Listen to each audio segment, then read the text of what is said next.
everyone. We're starting now. Thank you very much for your patience. We'll just wait for a few people to arrive, but time is precious for everyone, so we'll commence now.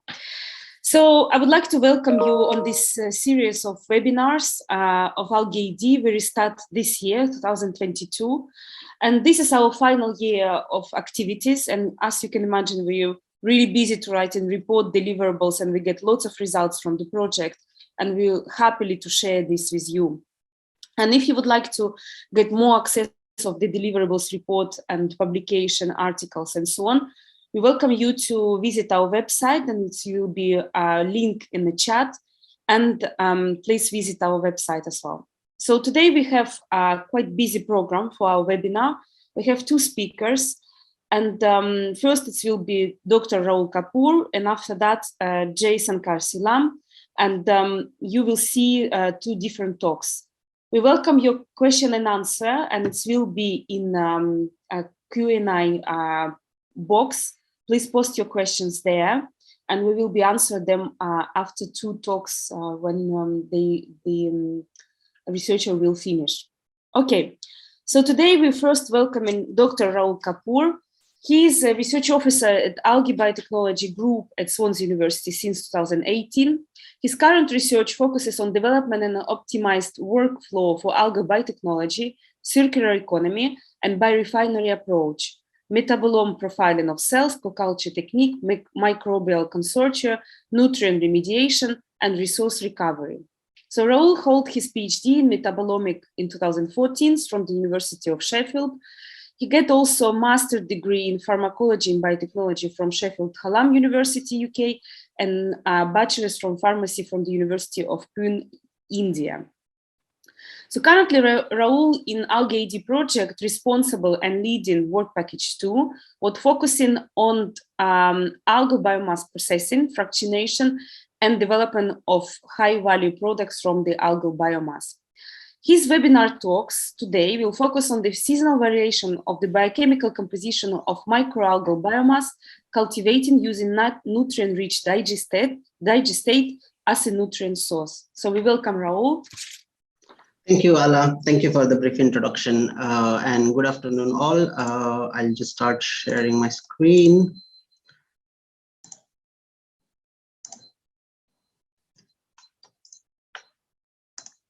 Right, can you see my screen?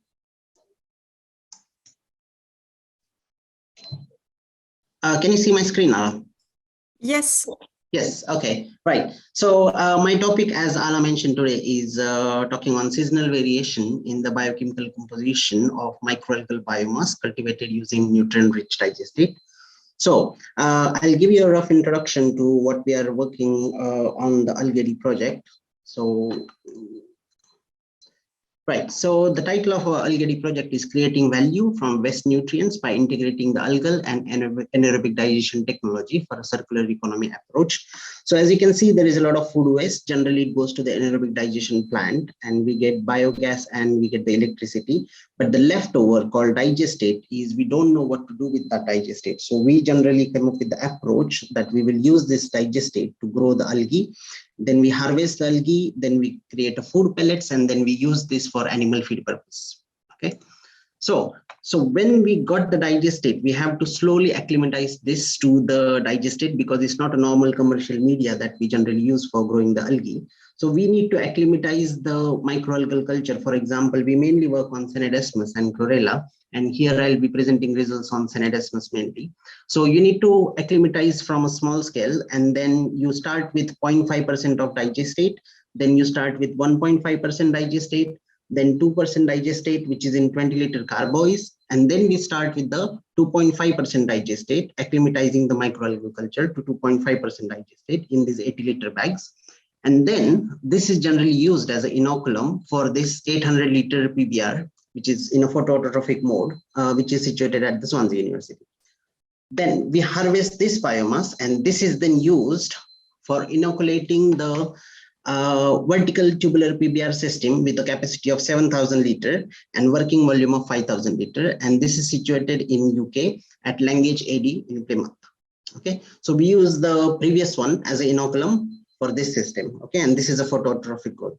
So what we generally do as an overall, in a very simple schematic for understanding, is you have an anaerobic digestion plant here. We get the digestate in a liquid form. Then we allow it to settle. Then we use the membrane filtration technology where we filter it using 0.1 micrometer. Then you get the retentate, which is discarded. It can be used as a biofertilizer. And the permeate, then we use it 2.5%, as I mentioned in the earlier slide, as a autotrophic growth. And then we harvest this at 30% every 2 weeks. Okay.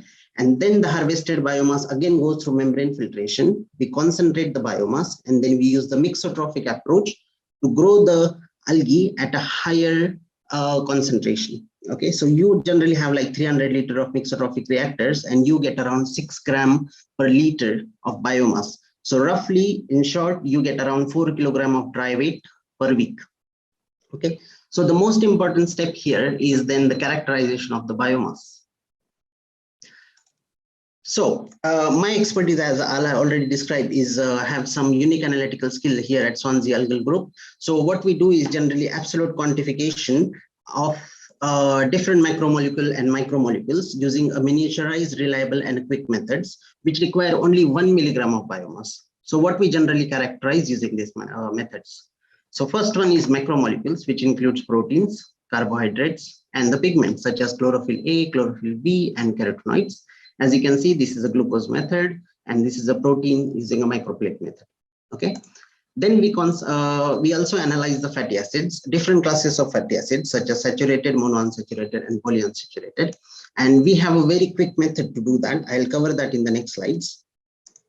And apart from that, we have expertise in performing the whole metabolome analysis of the biomass that we have obtained, where we generally characterize 11 different metabolite classes. For example, as you can see here, organic acid, sugar, amino acids, nucleotides, fatty acids, and so on. Okay. So these are the unique tools that we have here. So how we have used this to perform the seasonal variation analysis in the Alg-Ad project. So I'm going to cover that in the next slides. So generally, when we have the biomass harvested from membrane filtration, as you can see in the picture, we have used this huge amount of biomass that we're going to subject for hydrolyzation trials. Okay, so we have the biomass here, as you can see, and this is a hydrolyzation unit where we have a protocol such as, like, we have the algal biomass around 15% of wet biomass, 15% of dry matter, sorry, and we add the water, and then we use different range of enzymes to perform the enzymatic hydrolysis. The next step is then incubation around 50 to 60 degrees centigrade for 4 to 5 hours. And then we inactivate the enzymes for a short period, and then we cool, and then we dry the biomass. Now this dried biomass is then collected, formed into a pellets, and then used for the pig feed trials. Okay, and this is some of the characterization of amino acids that we have performed with the GCT of MS method.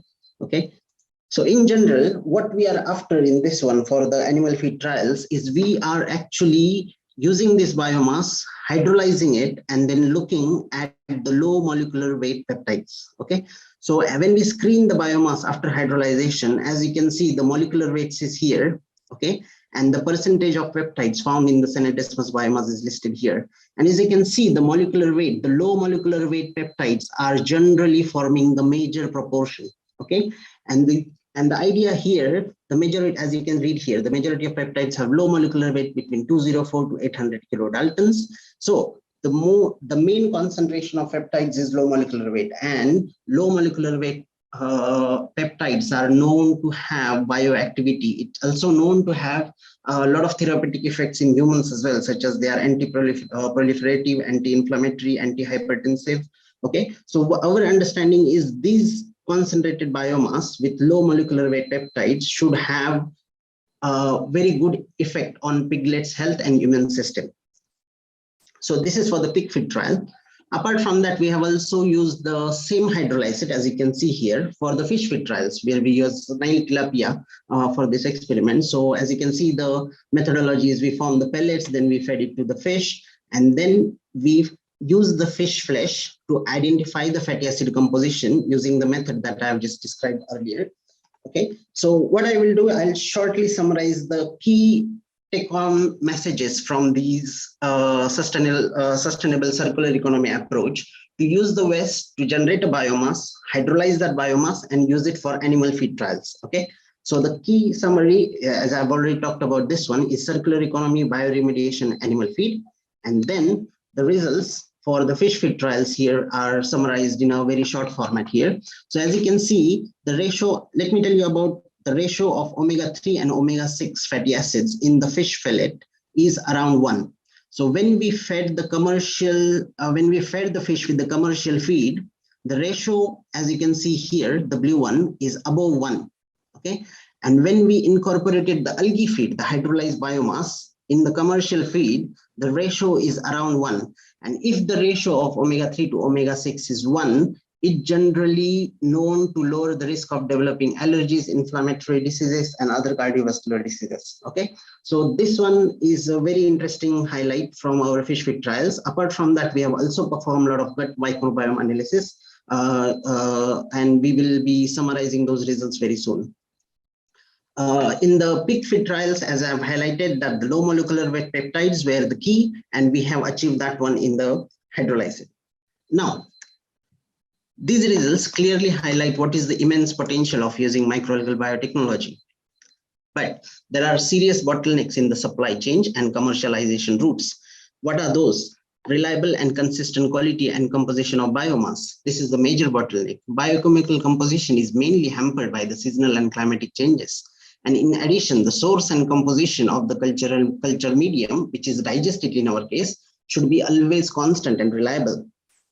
So in Alg-Ad project, we had 3 pilot plans. So what we decided to perform the seasonal variation analysis on the digestate, which is a source for as a nutrient source, as a culture medium for growing the biomass, and the biomass, which is obtained in different seasons, how the biochemical composition changes in that biomass. So I'm going to summarize now, as I've highlighted the importance of the biomass that we have produced using this approach. But then the key here is to address the bottleneck in the supply chain and commercialization. So we should be looking for obtaining a very reliable algal biomass, which should have similar biochemical composition throughout the different seasons.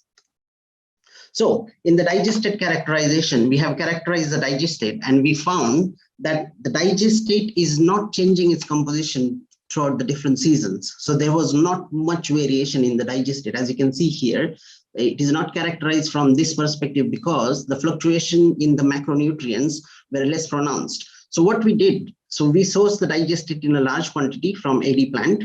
We processed it using membrane filtration, okay, and we stored at 4 degrees centigrade fridge. And we used it as required for algal cultivation in the PBRs for different seasonal variation analysis, that is from biochemical composition in the algal biomass. Okay, so if you're really interested in finding out how the digestate is sourced, how the digestate is treated, how the digestate is then used for cultivation of different microalgae, you should refer to the best practice guidelines, which are available freely on the Alg-Ad website. So let's talk about the biochemical composition. So what we have done here, we have harvested the biomass. We have grown the biomass using 2.5% digestate in 2 different seasons. First one is winter, which was in January 2020, and then in the summer, which is July 2020. And we have found similar biochemical composition in terms of proteins, carbohydrate, and pigment content. As you can see in the figure here, now this one is a control, which is generally a commercial media that we have generally used for growing the algae. These 2 treatments are growing on digestate, and this plot is representing the concentration of proteins and carbohydrates. This is the winter season, this is the summer season, and as you can see, the concentration of proteins, which is of our main interest here, because we want to use this biomass for piglet feed trial, and the concentration of protein is the most important here. And you can see between the winter and summer, there is hardly any change in the concentration of proteins. Same applies to carbohydrates, and same applies to pigments, where we have characterized carotenoids, chlorophyll A and chlorophyll B. So in short, the biochemical composition was same during the different season, which is very good news, because you have then capacity to supply the consistent quality of biomass in different seasons. Okay. But interesting to note here that we have, compared to control, which is like just growing microalgae on a commercial media, we have around 20% increase in the concentration of protein. And this was mainly down to the source of nitrogen, because generally the commercial medium have a nitrogen source as a nitrate, whereas the digestate nitrogen source is generally ammonium. And our theory is that the ammonium is easy to assimilate because it's a simpler form of nitrogen. So it will be easy to assimilate within the metabolomic system. And that's why we have a higher concentration of proteins compared to commercial medium. We have obtained the similar results. These results are for Senedesmus algae. We have obtained the similar results for Chlorella vulgaris grown under similar treatment. And when compared to the control, there was a huge spike in concentration of protein when grown on digestate compared to commercial media. And you can find the results of these ones in a recently published paper, Fuentes-Grunwald et al. 2021. Let's look at some fatty acid and elemental composition. So we have similar trend to the rest of the macromolecules such as proteins and carbohydrates. And as you can see, the results for fatty acids, when we have classified them into different classes, like total fatty acids first, then we have classified them into saturated, monounsaturated, and polyunsaturated fatty acids. And as you can see, this biomass was mainly used for piglet feed trials. So the main aim was to look at the proteins, which we found similar. But in terms of fatty acid also, we have higher concentration in the winter season, okay, compared to commercial media. And if you compare this between the seasons, we have higher concentration in the winter season. And we think that is due to higher solar radiation, which is in the summertime, okay, and pleasant temperatures at our plant. So for that reason, the cell requires the less energy reserve. So they use generally carbohydrates for their different metabolomic requirement. And that's why the concentration of fatty acid was low in the summer and high in the winter, okay? In terms of elemental composition, as you can see, the carbon, internal carbon and nitrogen, there was hardly any difference from the seasonal perspective. Okay, so you hardly see any variation in the carbon and nitrogen between the winter and between the summer. So we want to actually trace down how actually these concentrations are changing. So currently the results for amino acids, individual fatty acids, and the whole metabolome data is now currently we are integrating that one, and we're going to perform some pathway analysis in order to understand why the concentration of proteins were higher, how the nitrogen was easily assimilated compared to nitrate when ammonia was used. And this manuscript will be out soon. I'll say by end of April, we will be having this manuscript published. Apart from that, there will be some seasonal report on seasonal variation, including these results, along with some fatty acid results and metabolomic results. So this will be published soon as well. So keep an eye on the Alg-Ad website. Apart from that, this is on animal feed trial where we mainly worked on, but another interest that we can pursue is this is the circular economy platform. I'm not going to go into details of this one, but we want to develop this one further for biostimulants from microalgae. And if you want to actually go for commercialization of microalgal biostimulants, you need to have the seasonal variation analysis. So you need to have a biomass that is similar in composition, doesn't matter which season it is. Okay, so from that point of view, it is very important to assess the seasonal variation in the biochemical composition of the biomass if you want to use this for biomanufacturing or bioprospecting route. If you are more interested in looking into algal biostimulants from Senedesmus or from other species, please refer to my paper, which is published last year as well, and where I have talked about key biostimulants from microalgae, which includes phytohormones, proteins, amino acids, humic fulvic acid, polysaccharides, antioxidant vitamins, and enzymes. Okay. Thank you so much for an opportunity to discuss the results with you guys. And I would like to acknowledge the whole Swansea University Algae team.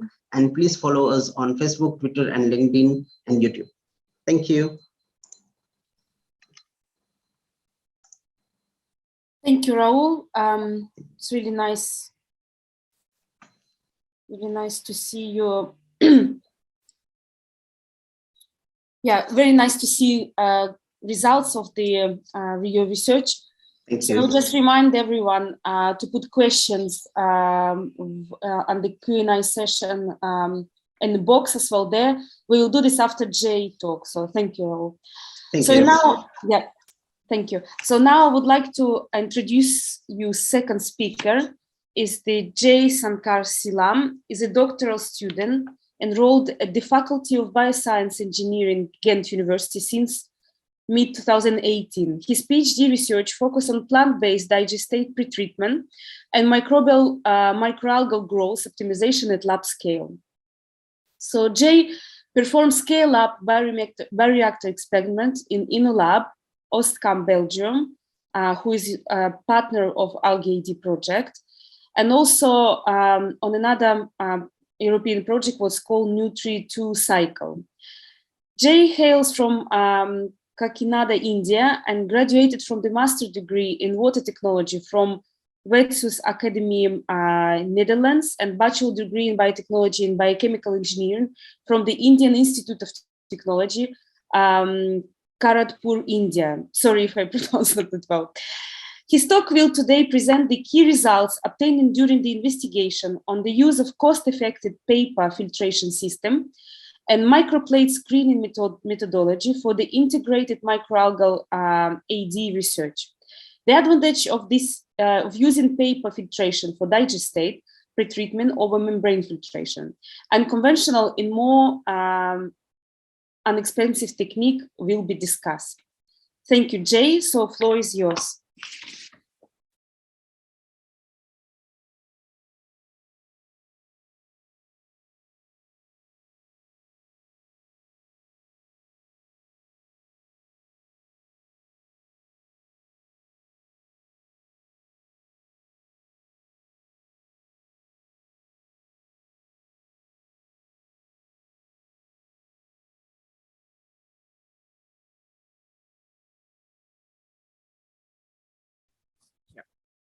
Okay.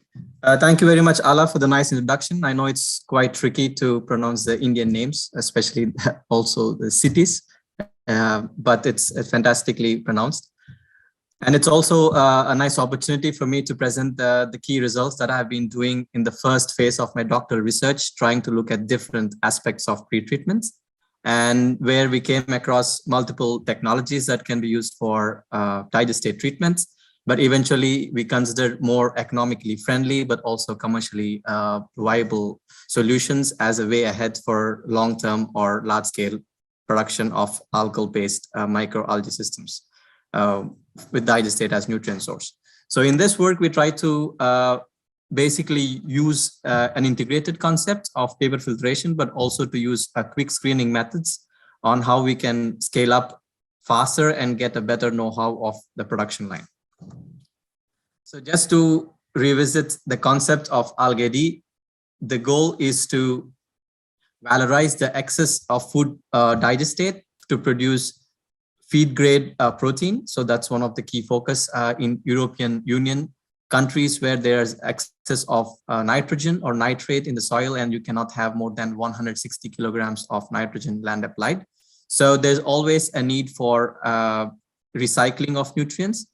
And there's also enough inputs given in terms of the advantages of valorizing it with the help of microalgae. So in totality, we try to selectively pick plant-based or food-based digestates because it gives us a greater advantage in terms of legal aspects, so that we can use the digestate for a better understanding of algal production. In the past, most of the digestate that's produced from these biogas industries were returned back into the land as a biofertilizer. But unfortunately, there are some strict legislations and also limits on how much can be used. So that is actually compelling us to rethink the strategy of digestate treatment, wherein we focus a bit more on liquid digestate treatment with the help of microalgae technology. So that is how the Alg-Ad concept has originated. But also the focus is much more on the product quality, like Rahul did mention. It's about the quality and also eventually to produce algal animal feed so that it can be part of a nutrient circular economy. But within this work, we largely focus on the pretreatments because that is one of the key challenge. And why pretreatment is necessary? Because when we talk about conventional microalgae farming, we use fertilizers which are quite soluble. They have quite balanced nutrient composition, but also very transparent and particle free. But however, if we consider other organic sources of nutrient sources, we should also have the same characteristics. So it should have a balanced nitrogen phosphorus concentrations. It should be free of particles. It should be able to let light pass through nicely. So that's what we call as light penetration or transparency. But it should also be less viscous so that there is uniform flow through of the medium. And when we pick digestates of food-based origin, typically it's dark colored, it's turbid, and also it's viscous, and there is often unbalanced NNP levels within the digestate. So here you can see a small figure of how the digestate would look like at different dilutions. So from the left to 0%, to the right, you can see 20%. So just imagine how 100% would look like. So it's very difficult for the lights to pass through, which is definitely limiting for algal photosynthesis.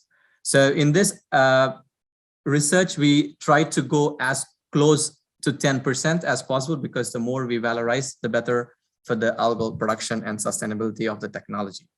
So within this project, we tried to compare membrane filtration, which was applied in different sites in UK and in France, against the paper filtration that we implemented in Belgium.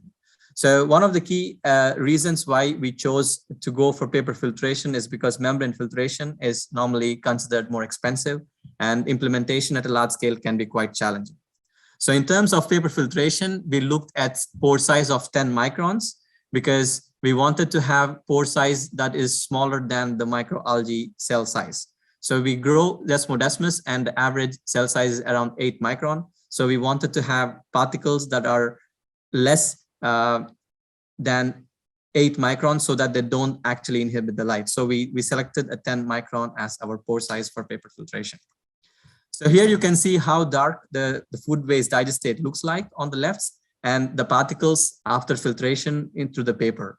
So you can clearly see that the paper filtration can get rid of big particles, which do have an impact on the algal photosynthesis. And for our project, we collected digestate from the largest biogas plant in Belgium. So it's called Ampower, and it tries to process over the year different types of food sources of industrial and also source separated origin. And in terms of scalability, we also try to see why paper filtration can be interesting, because on the left, you can see a large scale conveyor belt system, which uses paper or any synthetic fiber filters, so that this can be applied on a big scale. So this gives a lot of advantage when it comes to scalability of digestates, wherein on the right, you can see the membrane filtration system, which is more sophisticated and has better technical configuration. But the use of digestates rich in particles can be quite challenging, which can always have biofouling issues or clogging of the membranes. So it does need to be pre-treated on a higher level of up to 40 times before it can really function. So this we considered as a challenge while considering paper filtration as an alternative. And also Rahul did mention that seasonal effect can have an influence on the digestate properties, but also on the algal biomass properties. But within our biogas sampling, we did see few differences in macro elements. So there was a fluctuation, not significantly high, but we did see quite some differences in the macronutrients within digestate sample at different time moments. We did try to look at the seasonal effect as well on how we could have a different production. So we did some screening experiments with microalgae of Desmodesmus to grow on these differently sampled digestates. And we did see that there is an influence on the production when the samples are collected at different seasons.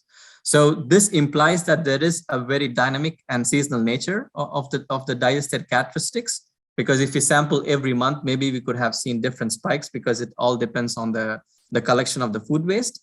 And it does have an influence on the microalgae growth. So we do need a quick methodology to ensure that we do not have a failed production line, but also to have a long-term microalgae growth. So that is why we consider looking at different quick tools of microalgae optimization of substrates. So within this research, we looked at microplate based screening methodology. So it's not a very new setup that we try to use, but we try to modify the way we analyze the microalgae biomass growth. So that is something rather novel within our research group. So we try to use microplates for a very short period of 6 days to see the growth response. But the idea is not to find the best performing concentrations, but the goal is to eliminate the least performing or the worst performing conditions. And also the advantage of these microplates is that it doesn't account for big differences in lights and the temperature. So that is very nice to have a quick setup anywhere, irrespective of a lab setting or a farm setting. So this can be implemented on any scale. And we need only about 3 milliliter of working volume. So it means that if you have just 10 ml of your digestate, we can already perform screening experiments in quite good and fast way. We also looked at the randomization of the samples across different plates, and we did see that the growth distribution was rather very uniform. So that gives us more advantage on how we can quickly screen multiple samples in a very short period of time to get an idea on how things can be grown. And in terms of novelty, we did try to look at a very different way of analyzing the biomass production. So within these microplates, most of the time absorbance is considered as a parameter to scale or grade the growth. But we went for image sensing, which is a new way of analyzing the biomass production. So we looked at the autofluorescent area of living cells, so that we eliminate the digestate or any influence of color because of digestate on the absorbance. So we tried to photograph 16 different points across the plates, and we used an ImageJ software, image sensing software of ImageJ, and we put an algorithm just to map exactly the biosurface area. So this also gives us an advantage of uniform distribution throughout the well, and we can have a nice distribution of performances across different samples. So this is something that we considered quite necessary, because the separation of digestate particles from the microalgae biomass is very important. And that is something that we try to achieve with autofluorescent setting. And when we compare the different pretreatments, like we mentioned earlier, we try to compare the membrane filtration with paper filtration. It's more like conventional versus a new method. So we try to see how well these methods can fare at different concentrations. So we try to use a control medium of synthetic medium just to see if there is any lack of nutrients or not. So what we noticed is that the growth is possible at up to 5% and even at 10%. But due to lack of phosphorus in our digestates, the supplementation of phosphorus did give better growth results. So this is also necessary because we need a balanced nutrient composition, but also at the same time, we need to maximize the nutrient input of digestate. So this is something that we could achieve or understand with the pre-screening studies, that we could attempt 10% at the small scale, and we tried to select 5 and 10% for upscaling. So this is also one way. Like I said, it's not about selecting the best performer, but also to kind of eliminate the least performing. So like, for example, I wouldn't select 15 or 20% because the results were not so promising. Where we try to also validate these results with bioreactors. So that is also something that is important, because we can say we don't need to perform bioreactor studies all the time. So we try to do microplate results as a baseline study for the bioreactors. So one of the reasons why we have paper filtration performing better than membrane filtration is that mostly because of the transparency. So here you can clearly see differences from the right to the left. So we have the raw diluted fraction, we have the paper filtered fraction, and we have the membrane filtered fraction. So though the membrane filtered fraction is transparent and good, but it also loses a lot of nutrients. So whereas in paper filtration, we have good transparency, but we have maximum retention of nutrients. So that is one of the main advantages of having paper filtration doing better than membrane filtration. So when we have to consider scale up, we also try to go as close to industrial setting as possible. So we gave a sinusoidal light profile so that we can mimic the sunlight over 16 to 8 hour periods of light and dark. So this was something that we also could do with our bioreactor, which was steered with the software. So we have a LabForce Lux fermenter tank, which can be used as a photobioreactor so that we can operate the light based on the algorithm. So one of the most important thing also in classifying the biomass production is how to quantify it. Normally, the most conventional way is to use total suspended solids or dry weights as a parameter to scale the performance. But within this research, we again went for image sensing as our tool to process the biomass quantity.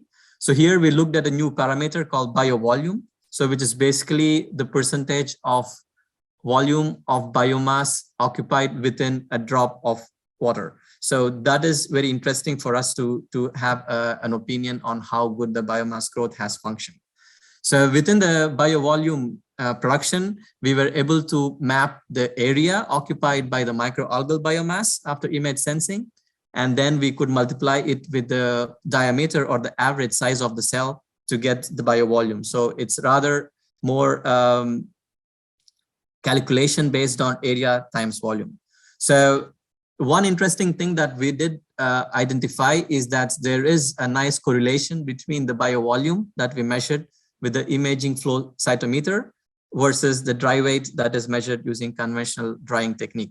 So this is also a nice proxy for biomass production, wherein we don't need about 50 to 100 ml of sample to analyze the biomass production, but we could rather simply use biovolume, which needs only 2 ml of sample. So the goal is to simplify the methods to quantify the growth, but also to minimize the sampling required. So this gave us a better advantage.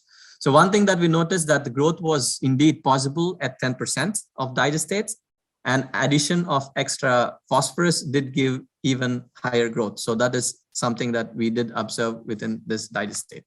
So in terms of growth performance or nutrient recovery parameters, we did see a spike of growth from 1.4 grams to 2.4 grams per liter with the addition of phosphorus. So we also observed that when we add excess of phosphorus, there is better nutrient uptake. So you can see at the end of phase 1, the nutrient level of nitrogen was very high. But once we balance the phosphorus, we did manage to have maximum nitrogen uptake. So that is also very interesting technology to consider, like balancing of nutrients before attempting to grow in the microalgal reactors. So in terms of protein and carbohydrate contents, we were able to achieve around 67% of protein, but also 13% of carbohydrate. So this is also because ammonium is the most dominant nitrogen form in digestate, and more ammonium uptake implies more protein production. So that is also very evident from this study. So a combination of microplate testing validates the bioreactor studies. So that's quite interesting for us to go ahead with the 10%, but also the addition of phosphorus, which was also visible in the microplate studies, that gave better results in our research. So this was also a very interesting result. So in a nutshell, the take-home message is that we do need to have a proper overview of what circular nutrient economy implies. It doesn't necessarily mean that we use digestates alone as a nutrient source, but it's also maximizing the input of digestate, because the more we valorize, the better for the economic perspective. But also, before diving in large-scale studies, we do need to have a micro-scale study just to eliminate the chance of failure at a large scale. So in this case, we did effectively use microplate-based screening as a pre-tool to go for better concentration, so that we have a right figure of production updates. But also the use of this protein-rich biomass can indeed fill the nutrient deficits of protein, especially in food and feed sources. especially for animal feed application. So this gives us a nice overview of protein economy, but also circular nutrient economy within Europe. And we were successfully able to publish these findings in Chemosphere recently. So the goal was indeed to have a maximum input of digestate, and we were able to achieve about 10% of digestate input and about 67% of protein contents. Thank you very much for listening, and I'm happy to answer any questions. Thank you. Thank you, Jay. Really nice talk. Really good summary, of the results so far achieved on your pilot in Belgium. So now I invite you and Raul to turn off microphone and camera, and we now start Q&A session. So thank you very much, our participant and audience as well, to be so active. We have lots of questions, and let's start with question for Raul. So what is the square footprint in square meter of the 5,000 liter working volume of PBR, Raul? Actually, that information is not handy with me, but it's definitely somewhere there. But I think we gonna perform the LCA and some techno-economic analysis, and that report will be out soon as well. And you will have all the information regarding this one, in addition to the next question, which was the energy. Sorry, Raul. So yeah, just double check in Alg-Ad. So it's 140 square meter of this reactor. Okay. So second question is, so you spot another question similar to it, is it? Yeah, it was the same, like the energy uses in kilowatt for the per hour or per kg of the algae biomass. I think this was done by our subcontractor, so we need to get hold of that data, but we should have that data with us. Okay, thank you. So next question, how does the seasonal variation of digestate impact on the algal quantity and quality compared to the seasonal variation of sunlight, assuming a constant nutrient supply, not digestate? So as I mentioned, definitely if there is any variation in the digestate, it should definitely impact, okay, in terms of the biochemical composition. However, we didn't notice any variation in the digestate between the different seasons because we had the report for every month for the 12 months from the AD plant. So that's why it didn't have much influence. But yes, with the influence of light, yes, that information will be also get consolidated into the reports on the next deliverables. But in terms of digestate, we didn't notice any differences. As I presented with my results, hardly there was any variation in the biochemical composition. Okay. So still, another question is about polyculture. It's probably for Jay.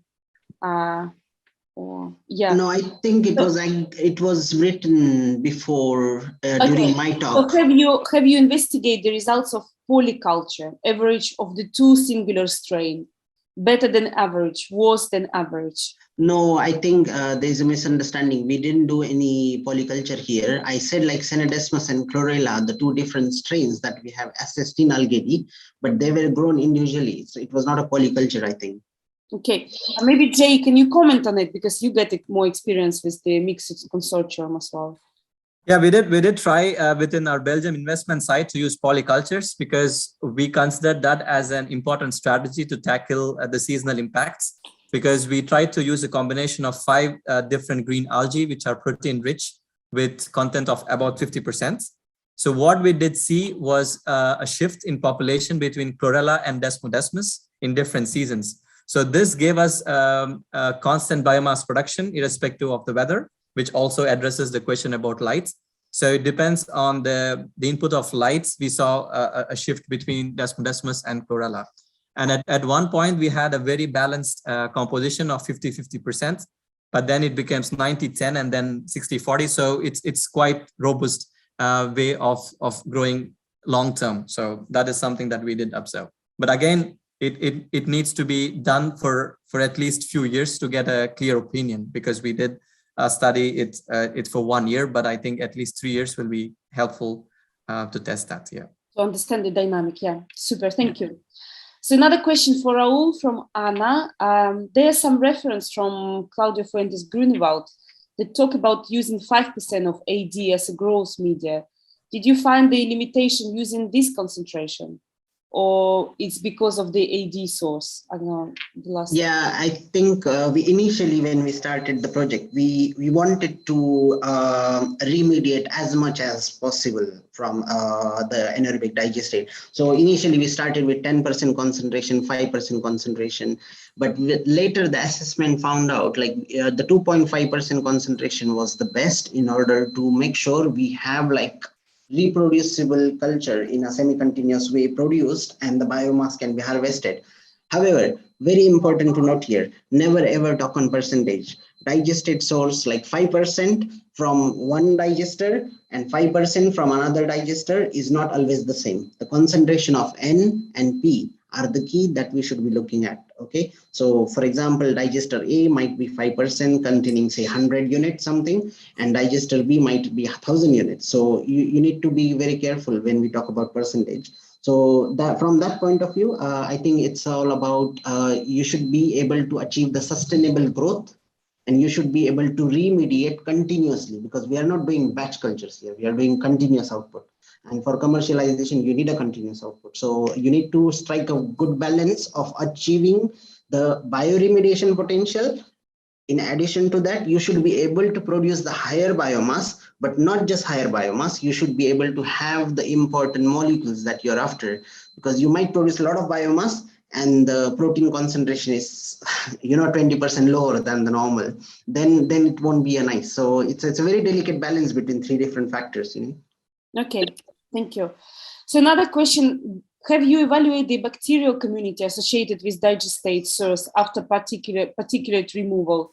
Any pathogenic, any grazers or inhibitor for algal cultivation? I think this is for Jai, but I think this is collective. We as a collective, as a part of the Alg-Ad project, we have done in-depth safety analysis. Okay, and the results of all, I'm not going to comment on a particular bacteria or a particular pathogen or grazer here. We have summarized all the information after analyzing the digestate, the culture also after harvesting. Okay, and that safety analysis report is freely available on the Alg-Ad website. So I'll kindly request you to visit that. You should have in-depth information rather than me commenting on a single pathogen or bacterial community here. Okay. Thank you, Raul. Yeah, I would also like to add a bit on the microbial quality, because one of the most important things that we did consider before starting paper filtration is the presence of pathogenic bacteria. But what is the best thing that happened to us is that the digestate that we collected from Ampower is actually a thermophilic digester, and it is hygienized on site again. So this gave us a better advantage, so that we don't need to do any pasteurization prior to the microalgae. So this clearly means that there is bacteria for sure, but non-pathogenic, because that is also one of the reasons why we had paper filtration performing better, because there's a synergy between non-pathogenic bacteria and the microalgae. So hygienization must be done prior to microalgae growth. On-site is better, yeah. Absolutely, thank you. Jay, before we continue to your question, I saw that Raul answered some method questions and so on. So yeah, so like, if you need some more methodology questions, so please send us or directly send to Raul and he will reply to you. Okay, next question to Jay. So for microplate screening, also try the other diurnal cycle, 12-12 or 8-16. Yes, comment on it, please. Thank you. Yeah, sure. Thank you for the question. Yeah, we indeed maintain the same light conditions that we did maintain in the bioreactors. So we did have 16 hours light and 8 hours dark. So we do understand that that's a dark phase is necessary. So we also try to make sure that the average light intensity given in both the setups is similar. So the goal is to see what your scale-up configuration is going to be, and then kind of implement the same configuration in your microplates. So light definitely is important here. Super, thank you. So another question about phosphorus supplementation. So how was the phosphorus supplementation you experiment, and what was the NNP target for addition? Rate fill ratio or anything else? Yeah, the thing is, like, we did add inorganic phosphorus in terms of potassium phosphates because we thought that is more bioavailable than adding an organic phosphorus source. We did look for one, but it was very hard to get a food grade phosphorus source. And we did maintain a bit lower N by P ratio of 10 because we did N by P ratio optimization, and we thought 10 is better because red field is around 16. So we have a bit lower number. So that also is comparable to the synthetic medium that we use. So in that case, it proved to be better. And when we spiked the phosphorus, we always made sure that we reach the N by P towards the end of the experiment, and that did prove to be helpful. Super, thank you very much. So Enza saying that he would like to contact university for the cooperation in the LIFE 2022 program. But yeah, it's probably about UK University, but you can contact Jay because I think so this program, European program, could be continued. And so Ed, who's asking lots of questions, thank you both for the really detailed responses and providing these two presentations. And another question from Daniela. So can you talk about FC methods using the monitor the culture? So flow cytometry, I can imagine. Jay, is probably for you. Yeah, one of the reasons why also we consider flow cytometry is because, like I did mention, it's very important to know a separation between the digestate particles and the living cultures. So in that case, flow cytometer will give us a nice overview of the living cells, but also it tries to fractionate living cells against dead cells, but also it fractionates the digestate particles, because there's also a question about the digestate particle size, because what we do understand is that these particles in time, they disintegrate into small particles or they agglomerate into big particles. So it doesn't have a uniform distribution across the experiment. So that is also nicely done with the flow cytometer. But specifically, we use an imaging flow cytometer to map the biological population, because we see a mixed culture, for example, of chlorella and desmodesmus going together in this experiment. So we can actually classify how many cells are desmodesmus and how many cells are chlorella. So that is why we believe imaging flow cytometer is very good tool to classify the population distribution, but also biovolume can be nicely measured, because we take a total surface area of combined biomass and then we multiply with the average sizes. So we get a good proxy, or else it's quite difficult to do such analysis using polycultures. Yeah. Perfect. I will ask more questions. So Clara, can you put email address of Jay and Raul in the chat box, because it's people asking. So I have another question about how confident you are taking this technology to the large scale. Jay, start with you first. Well, we are quite confident because I'm more the business guy than the science guy. So the reason I came up to this project is to see commercialization scale of this technology. But it's not an easy road ahead, I do understand. And like we've seen different factors of season, we've seen different factors of digestate origin, and also the country, the legislations are different. It's definitely scalable. We have successfully operated our UK plant for 3 years, and also at Belgium, we are operating it for 3 years. But the goal needs to be clearly mentioned. Is it to eliminate nitrogen, or is it to produce the biomass? So there has to be a clear classification. What's the end goal? Because we can produce high quantities of biomass, but we don't need a lot of nitrogen, because a synthetic medium has nitrogen of around 45 milligrams per liter of nitrogen, and it's definitely not a lot. But if you want to remediate maximum, we can indeed go up to 200, 300 milligrams of nitrogen, but we cannot ensure that the biomass has the right metabolites within. So the goal has to be classified. About the scalability, yes, we did use scalable technologies, and photobioreactors has been investigated for the last 10, 15 years in different sites in Germany, Portugal, and Spain. So I think it can be done. But again, if the goal is to remediate nitrogen, then yeah, I would try to limit a bit of nitrogen remediation and focus a bit more on the biomass production. Yeah. Thank you, Jay. Raul, do you want to comment? Yeah, share the same answer. I support the answer that Jay gave, but it's only like the safety. Can we use that biomass for further biomanufacturing routes? Then the regulatory perspective for different countries, as Jay said, that it's different for different countries. So maybe some countries, yes, you can use the biomass produced for cosmeceutical, pharmaceutical, or biostimulants or animal feed. In some country, strictly no. So it's very important to understand. I think what Jai said, like use the whether it's for bioremediation or it's for the biomass for some other purposes. As I said, the balance can be achieved. If you strike the balance between two, the remediation potential can be achieved to a higher limit, as well as the high value metabolites can be achieved. It's a matter of understanding what metabolites are there, exploring the novel metabolites, identifying what they can do and how they can achieve the high value in the longer term commercial routes. Then we can easily address both the bottlenecks, I think. Right. Okay. Okay. I think so. We have few really small questions. So could you link the analysis on the microbial population? Maybe Jay, is for you.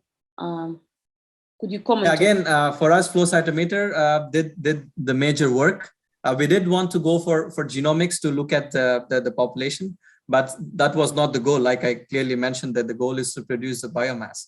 But one thing that we could nicely understand is how the population changed over a period of time, because within the replicate experiments, we did see a shift of chlorella from 90% to around 20% and desmodesmus going higher. So I think the desmodesmus had better acclimatization to the digestate. So in this way, we could do a nice mapping of the population.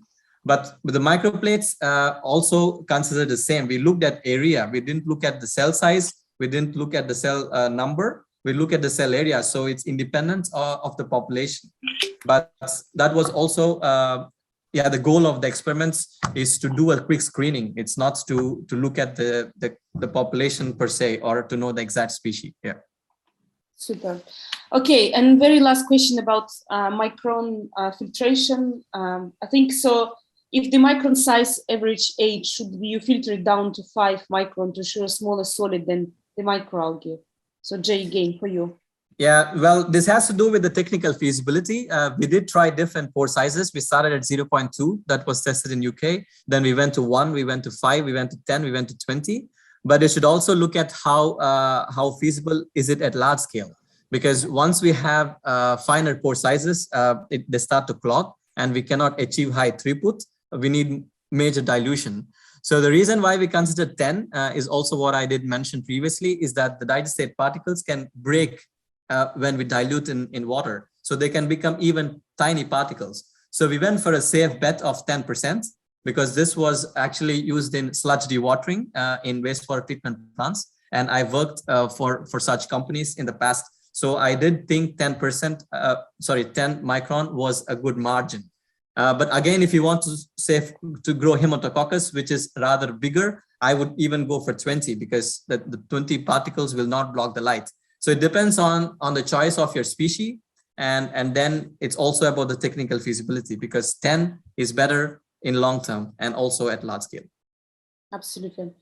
Thank you very much, boss. I think so we will wrap up now the Q&A session. Lots of people really happy about your presentation, and thank you for the wonderful presentation and interesting discussion and nice talks and so on.